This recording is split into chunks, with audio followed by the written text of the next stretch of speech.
David, welcome back to the show. How was your summer? It was quiet. It was nice. It was little trip to Milan, little trip to Vegas for the media tours and everything. That was the highlight. But not a lot of activity, so I got some R&R, and I don't know if the liver liked it that much, but yeah, we'll deal with that later. Man, you love these European player media tours, hey? That's just a nice little way to do a work vacation. Yeah, I mean, look, that one, the Global Series, usually this year it's in Stockholm. I've been a bunch. Maybe I'll go again in November. Little excuse to get over there, but any chance I get to kind of venture off into that environment, I'm probably going to take it. All right. The pleasantries are out of the way. Let's get down to business. If you would have been told on July 1st that Connor McDavid would open training camp without a contract, again, put yourself back in your July 1 brain. How surprised would you have been that this has played out the way it has? Pretty surprised. Going back to then. I mean, I still believe he's gonna ink up. It's just a matter of to what degree. But I am surprised. You know, he hasn't gotten locked in to this point. Again, be it a short-term deal, midterm, the full eight, whatever it ends up being, I'm still surprised that we've started camp, or at least media day today, without pen to paper on an extension. And like, he's the one driving the bus on this. It's his call when he's ready to commit. And by commit, I mean in terms of term, because again, I do believe he's going to. It's just a matter of when he feels most comfortable and what direction he wants to go in. Maybe he wants to see how the start of the season goes, and that'll dictate the type of term that he wants to jump in on. Let's see how the young kids do. How does Savoie do? Howard and whoever else. How's the makeup of this team going to be over the course of a season? Is Zach Hyman, when he does get back, is he going to be back to normal with the Oilers and move forward? Like, there are a bunch of different factors here that he's obviously considering. But yeah, I'm not gonna lie, I'm surprised that something hasn't happened to that effect by today. Do you think the start of the season will kind of dictate which way this goes? Like, the Oilers last few years have had horrible starts of the season, to put it politely. I think, like, if they start off really well, do you think, like, he keeps talking about that and have to have that feeling? Like, do you think that triggers the feeling? I think the winning will trigger more than a potential slump to start, because just how long the season is, and I think he's going to take that into account. If you get off to a hot start, it kind of, you get a little more excited. Okay, fine, let's figure this out. When you're in a, if you start 8-12, for example, or something like that in the first 20, then it gives them a little bit of pause to say, okay, well, maybe I just want to do 2 or 3 years here and then just see how things progress. Because if you look at guys like some of the guys on the roster, Hyman's got a couple of years left after this one. Nuge has 3. So do you want to kind of say, okay, well, I want to take this at least for now until the end of this group, the core up front are together, and then, I'll figure it out later at that point. That's, I'm sure, part of the equation as well. There are other players on this team that need contracts going into next season. What's the future of those guys? And obviously, you guys were touching on goaltending earlier. I mean, both of the guys are also in contract years. So how's the future of the net going to look for the Oilers? The fact you just keep saying is, like, I'm so excited for this year, and like is like not committed to years after. Like what you just said, like everyone's kind of signed for the next 4 years. Like, what this team is. I just can't get my head around that. You know what I mean? Like, is he really waiting for Savoie and Howard to see how good those guys are? Maybe. Well, I mean, look, there's no draft capital. Other than those guys, what's the prospect pool look like? Like, it's there's not a plethora of talent that's really coming in here that can substitute some of the guys that end up leaving, be it retirement or free agency. So I think from that perspective, it's okay, let me sign on for 2 more versus 4 more or something like that. Like, I don't see a scenario, even in the best cases, they come off and they're winning 11 straight to start the season. I don't see a scenario where you're going to see Connor in that 6-7 year range. If you're committing to that, you might as well just go 8, and that's kind of the indication that I've gotten. If he's feeling long term, it's the end. It's 8 years. If it's that mid tier or short term, I think that's what's being juggled the most, and that's why he's prefacing this by saying, "I'm focused on this year. I want us to win this year, and when I decide it's right or feel it's right with my wife, my family, and everybody, then I'll commit. But I want to focus on this year. Like the losing back-to-back Stanley Cup championships has taken a toll on a lot of guys. It's taken a shitload on Connor, and that's gonna like that weighs a lot. And yeah, he went away a little bit this summer, and Leon's wedding, and all that stuff, and Morgan, and all that stuff is great. But this is still something that's weighing on him considerably. The fact that he's lost back-to-back Stanley Cups. So he wants to focus on this season as much as he can. I understand that. It's just like if he had a couple more years left and he's talking this way, we don't bat an eye. But because of the contract situation, it's getting amplified. Yeah, I think that's totally fair. Two things that you've said so far that I love. You used the phrase ink up. That's great. I've never heard that one before. And shitload. I like shitload as well. Dropping in a little shitload. Another extension, and you've reported on this a little bit. Jake Walman. Do you think there's a chance this gets done before McDavid gets a deal? I think there's a possibility some of these guys, like obviously there's been conversations with Ekholm as well. And I know he said at the beginning of the month, got to take care of the big boys first, but I think management knows what it's going to take and what the ranges are for Connor, whether it's 2-year, 4-year, 8-year. So if they speed up these negotiations with Walman's camp, with Ekholm's side, with whomever else, then I don't think I don't think there's no barrier that's going to get them to the finish line on this one before Connor signs. I think keeping some of these guys will bode well in terms of McDavid's decision at the very least on a short-term deal, excuse me. But they're going to continue these conversations and go back and forth. There's a reason why Walman's agent went over to sit down and meet with the group, and those conversations typically continue. I think there's a willingness to try to get something done by the start of the regular season. And I don't think not having Connor signed by then will be a detriment to that possibility. It's just a matter of making all these numbers, fit. And we know the cap's going up $8.5 million at least. It's projected to go up by that mark. It could go up even more, guys. It could be over 104.5 next year. That would be really, really interesting for a team like the Oilers, who, again, you can look at Puckpedia and see, whoa, $45 million in cap space. 22 to 23 of that is gone like that once you sign Walman and McDavid. So they are still tight. They don't have a goalie signed after this year. But speaking of Walman, I do think there is maybe something to the Oilers signing that guy to a long-term deal before McDavid, because if Connor's sitting there and going, how are we going to compete in years 3 to 6 of, let's say I sign a longer term deal when Ekholm's aged out and Hyman's not who he is and Nuge isn't who he is, but like a 29-year-old Jake Walman being an important part of that blue line and being able to go to Connor and be like, we have him locked up for 7 seasons after this one. And I even think Trent Frederick, as much as he was wildly disappointing as an Oiler and very banged up, 27 years old. I think Pud Colson, who knows what the offensive upside is this year, but 24 years old. Again, get that guy signed, get Walman signed, and maybe you can point to McDavid and be like, look, man, it's not going to be all grim in 2 seasons when maybe some guys get a little older. Yeah, well, it's exactly it. You want to show him that you're keeping the group together and the window open. You're lodging it open as long as you can, especially with guys that are a little bit closer to him. Jake, and he spent some time with Connor over the summer. They're both here in Toronto. The lines of communication, from my understanding, were pretty wide open between those two guys in terms of keeping in touch and whatnot, and discussing and planning out and mapping out this season, which I'm sure Connor has done with a variety of teammates. But again, I don't see McDavid's situation as it plays out right now being a barrier to get anybody else locked up to an extension, including Walman. Someone just put it in that chat, and I forgot about it. It was Mitchell. He said there's a lot of guys who are still RFAs. Like Mason McTavish doesn't have a contract. Luke Hughes doesn't have a contract. Like, are those guys getting done anytime soon, or are they just lingering around waiting for something to go down? It sounded Luke Evangelista is another one, unless he's signed in the last 20 minutes. But in Nashville, he's another one. And I know those negotiations. He, by the way, shares the same agent as Connor McDavid. But I know those negotiations have been tumultuous in Nashville.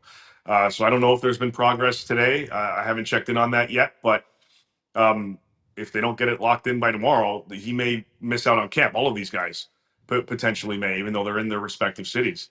The one that sounds like it's been making a little bit of progress has been Luke Hughes.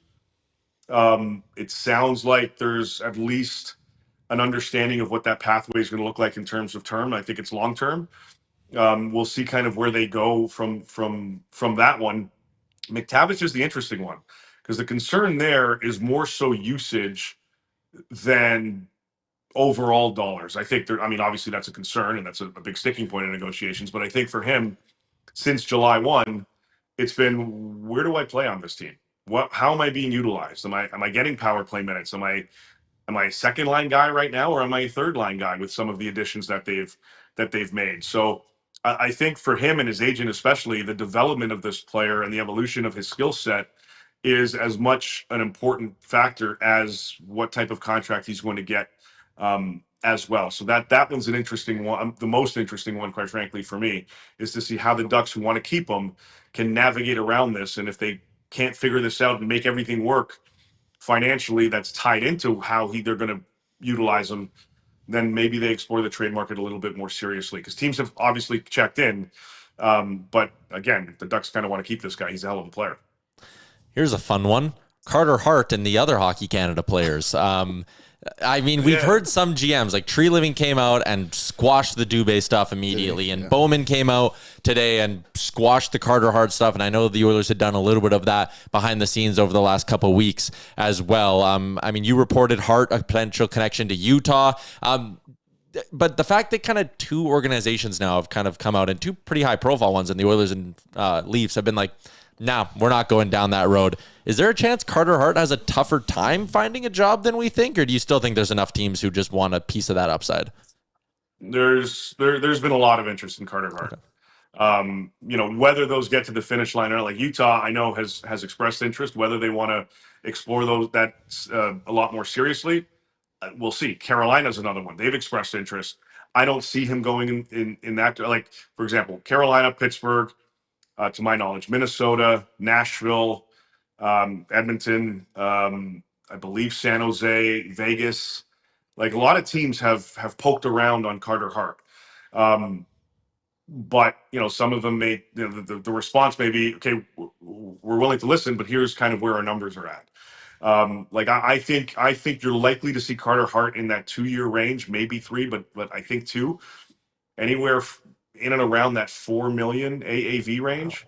Wow. Like, this isn't going to be a $1 million a year type of scenario. And I think that's what some teams may have thought when they first reached out. You're probably looking at a decent price tag for Carter Hart, again, on a short term, likely a 2-year deal. It sounds like, and others have reported this too, it sounded to me like as well that it's likely in the Western Conference. We'll see. He's informed Philadelphia that he's not going there. I think he's informed a few other teams, perhaps some of which I mentioned, that they're out of it. But there's been a lot of interest in Carter Hart, and I do suspect that he's going to lock in the next 2 weeks, in and around October 1st. I think a player. So there's I know in the release and everything they said the league said you can't sign until October 15th, but I think you can have an agreement in place by October 1st. That goes for any of them, and then pen to paper on the 15th, and prorated by like a week by the regular season. So it's not overly, it's not a big concern on that. And now with Dubé and McLeod and others, there are teams that have been also inquiring about those players. I think Toronto has internally discussed that possibility, but one of the things that Tree tried to add as a sidebar to the Dubé topic was, we want to see how our team looks first before we decide if we want to go in that direction or another direction. Because he also mentioned that they're looking at, still interested in the top 6 position, like 30 other teams. Yeah. So we'll see. Shoot me down on this if you think it's wildly wrong, because I know they signed Anton Forsberg this summer, but man, Kenny Holland's got a soft spot for a redemption story. Kemper's 35. Like, they have a couple million. I know, again, they have Forsberg, so like it doesn't make sense for this year, but like, man, I feel like LA sitting there going like, oh, potential goalie of the future. Ken Holland doesn't care about getting criticized for that, as we saw in Edmonton. That makes sense to me. I know they really like what Kemper brought to the table, both on and off the ice. So it wouldn't surprise me if they've at least poked a little bit to see what may work there.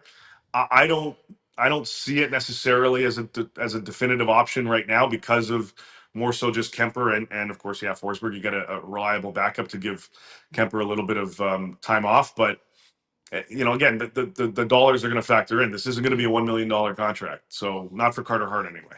Yeah. Next spot I wanted to go. You were obviously down. You're in Toronto, Leafs Media Day. I think they're a fascinating team to watch this year because, there is some excitement about what a Matthias Michelli can bring. And, Berube talked about all the new guys they have. And while losing Mitch Marner, I think there might be a lot of people and maybe more so, I don't know, probably Leafs fans too, who are like, come playoff time, we're going to be better prepared. It's a new Leaf. But they also lost a 100-point player and didn't replace him. Like, are the Leafs in a position... Is there any world where you think they're competing for the top spot in the division, or do you think that loss of 100 points is going to be too much to overcome? Well, I mean, a lot of it's going to depend on the big boys. Like if the captain, if Austin Matthews has if he returns to 50 goal plus pace, 50 goals, 100 points in that range, that offsets that loss a little bit. Are you expecting 38 goals again from Tavares? Probably not, but can he get to 28 to 32 range? Is Willie Nylander going to be pushing 100 points again? Is Nye's going to be a 70 plus point player? Like, if some of these other guys contribute, in addition to bringing in a little bit more physicality and jam to this lineup, I think they'll be in a decent enough spot to be in that top three. I think Tampa's got a bit of an edge on their chip on their shoulder, excuse me. And I think we're going to see a pretty decent season out of the Lightning, and they're going to definitely challenge for that top seed. Florida is going to be right up there as well, even without Tkachuk for a few months. Full season of Marchand. You've got some of the young kids that are going to be given more of an opportunity, and you got Bob that's playing in a contract here, and he's already raring to go. I think he said today that it's the summer was already too long for him. So. Like he wants to go. So I think Toronto, I have those two teams up at the top in the Atlantic, but I think Toronto, with how they're performing, or the potential of their performance is going to really determine this do it by committee to replace, in terms of top talent, to replace what you're losing out of Mitch. And then how do the other pieces kind of fall into place? Is Easton Cowan going to be a guy that's going to jump into that top six right away? Can Michelli fit there? Is Domi going to fit there? He's banged up right now, so he's going to miss the start of camp. And the other factor in all this as well is Morgan Riley for me. His stock has dropped the last couple of seasons at least. But both Treliving and Riley acknowledged today that they had a nice little heart-to-heart at the end of the season, and he took his training regimen up a few notches this summer. I'm curious to see how he looks on the ice and how he performs with this club. If he gets back to that, what we saw out of him a few years ago, that could be pretty good news for the Leafs overall. Do you have one more, or you want me to wrap? You can go ahead. All right. I was going to ask you a question about, what team could still be maybe itching to make a last-minute splash here. But if people go to thefourthperiod.com, they'll see your piece on the Montreal Canadiens. Do you actually think they can add another top six piece before the season starts, or is this trade market just drier than dry? It's pretty dry. And I say that and like a trade's gonna happen in an hour, then I look like a schmuck, but whatever. But like there's like I think everybody kind of wants to see where they're at. Is this guy able to fill this void? Did we bring in the right piece here? Does this player meet our new system, or his new system, and then go from there? But Kent Hughes and Jeff Gordon were very open about their willingness to continue to look to improve this club and to continue to look to add up front in their top six, especially, and then perhaps drop some pieces down. Remember, Patrick Laine, it's going to be an interesting season for him. It's a contract year. He's a UFA next July. And that's going to be something that I think the Habs, their fans, and some of the other people around the league are going to look at to see, all right, how's he going to rebound? How's he going to do here? In this season, and that may affect Montreal's desire to go after someone as well. I think top six more so than anything means second line center. I like the addition of Bolduc, certainly, but more on the wing. We'll see how Doc responds at camp, and if he doesn't, if he's still lingering a little bit, or they feel he is, then maybe that escalates their search for somebody in that slot. All right. David Pagnotta from the fourth period. Thank you for popping on. Excited to have you on throughout the season as well, and enjoy the rest of training camp. You too, boys. We'll see ya. See ya. Yeah, there you go. What's up, Nation citizens? If you like that video, then you need to be subscribed to the Oilers Nation YouTube. Podcasts, live shows, exclusive interviews, and analysis. Everything you need from your favorite voices at Oilers Nation. And you don't want to miss any of it, so hammer that subscribe button.